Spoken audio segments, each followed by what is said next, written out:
Yeah, good morning, Andrew. Some very tough news for the president, the first lady, the president's family, and of course the nation itself here, as the president is tested positive for the coronavirus, the first lady as well. The news rolling out overnight. Here's sort of the chronology of events of how we discovered this. First, there was a report in Bloomberg that Hope Hicks, the campaign aide who is very close to the president, travels with him a lot, had tested positive for the virus. She was seen traveling with the president on Air Force One throughout the week, often photographed without a mask, Andrew, as we watch some of those pictures of Hope Hicks traveling with the president. A lot of senior aides and the president in close contact with Hope Hicks during the course of the week.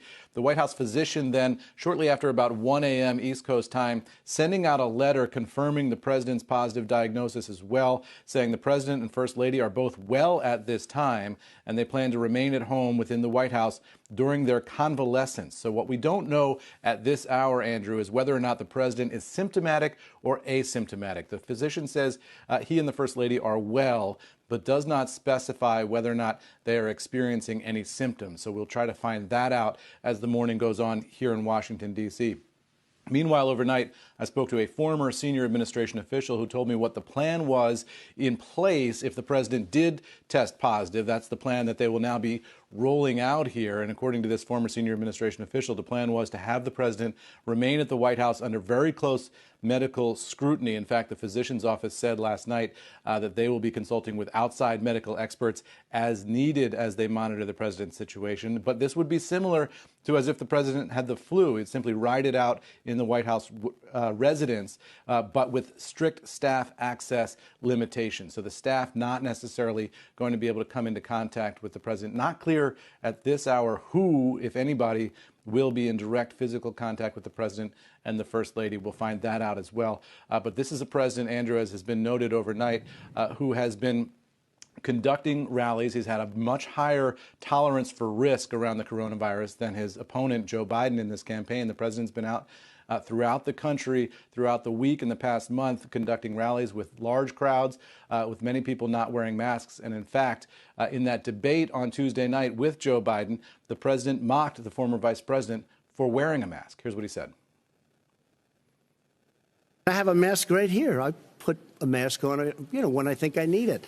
Tonight, as an example, everybody's had a test, and you've had social distancing and all of the things that you have to. But I wear masks when needed. When needed, I wear masks. Okay, let me ask. I don't wear masks like him. Every time you see him, he's got a mask. He could be speaking 200 feet away from it. He shows up with the biggest mask I've ever seen.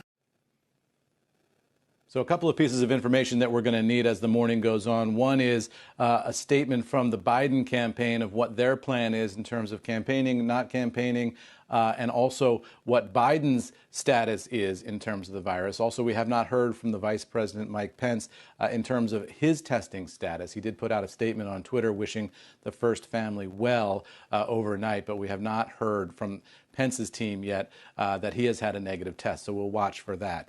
Of course, there is a plan if the president were to become so sick that he is incapacitated and unable to fulfill his duties. There is a plan under the Constitution in the 25th Amendment under which he could simply write a letter to the president pro tempore of the Senate and also the Speaker of the House and turn over the duties and obligations of the presidency to the vice president and resume those whenever he feels better and can write a letter saying he's back in action. So that would be the worst case scenario here if we get down the road that far. No indication, though, that there are any symptoms at this time. So hopefully the president can just ride it out, Andrew. Back over to you.